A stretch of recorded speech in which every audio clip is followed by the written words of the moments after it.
साईनाथाय नमः शिरडिवासाय नमः द्वारकामायीधीशाय नमः भक्तहृदयनिलयाय नमः अन्नदानप्रियाय नमः करुणासागराय नमः दीनबन्धवाय नमः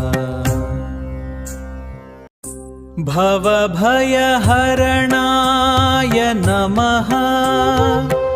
अभयप्रदाय नमः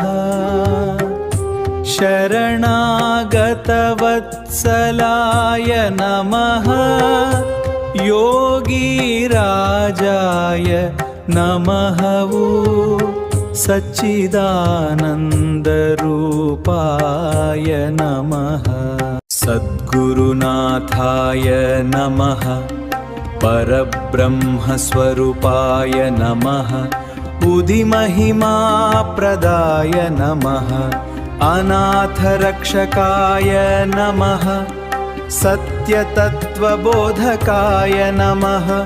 शान्तस्वरूपाय नमः सर्वदेवात्मकाय नमः